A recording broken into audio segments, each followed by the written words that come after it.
അയ്യപ്പസ്വാമിയെ അധിക്ഷേപിച്ച activist Sunny കപ്പിക്കാടിനെതിരെ പരാതി നൽകി ബി.ജെ.പി. സണ്ണി കപ്പിക്കാടിനെതിരെ നടപടിയെടുക്കണമെന്നാവശ്യപ്പെട്ട് DGP, Kochi city police commissioner എന്നിവർക്കാണ് പരാതി നൽകിയത്. ബി.ജെ.പി. സംസ്ഥാന സെക്രട്ടറി പി. ശ്യാംരാജാണ് ഈ പരാതി നൽകിയിരിക്കുന്ന വിവരങ്ങളുമായി മിഥുൻ അയ്യപ്പൻ ചേരുന്നു. മിഥുൻ, വളരെ അപഹസിക്കപ്പെടേണ്ട അല്ലെങ്കിൽ എതിർക്കപ്പെടേണ്ട ഒരു പരാമർശമാണ് ഈ സണ്ണിയപ്പൻ കപ്പിക്കാടിന്റെ ഭാഗത്ത് നിന്നുണ്ടാക്കിയിരിക്കുന്നത്. എല്ലാ അയ്യപ്പ വിശ്വാസികളെയും വേദനിപ്പിക്കുന്ന ഒന്ന്.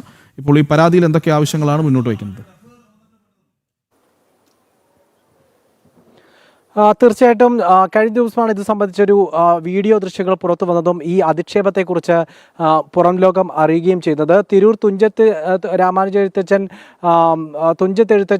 സർവകലാശാല മലയാള സർവകലാശാലയ്ക്ക് മുമ്പിൽ വെച്ച് നടന്ന ഈ പരിപാടിയിലായിരുന്നു ഇത്തരത്തിലുള്ളൊരു അധിക്ഷേപകരമായിട്ടുള്ള പരാമർശമുണ്ടായിരുന്നത്. മാളികപ്പുറത്ത് അമ്മയെ പ്രതിഷ്ഠിച്ചിരിക്കുന്നത് ശബരിമല അയ്യപ്പസ്വാമിക്ക് തൊട്ട് അപ്പുറത്താണ്. അതുകൊണ്ട് തന്നെ ഒരു ബലാത്സംഗം ചെയ്യാൻ തോന്നും തൊട്ടു മുമ്പിൽ വന്നാൽ അല്ലെങ്കിൽ കൺമുന്നിൽ വന്നാൽ എന്നുള്ള ഒരു അപഹാസ്യപരമായിട്ടുള്ള ഒരു പരാമർശമാണ് സണ്ണിയം കപ്പിക്കാട് നടത്തിയത്. പക്ഷേ ഇതിനെതിരെ ശ്യാംരാജ് നൽകിയിരിക്കുന്ന പരാതിയിൽ പറയുന്നത്, ബി.ജെ.പി. സെക്രട്ടറി നൽകിയിരിക്കുന്ന പരാതിയിൽ പറയുന്നത്, മലയറ സമൂഹത്തിൻ്റെ കുലദൈവമാണ് ഈ ശബരിമല അയ്യപ്പൻ.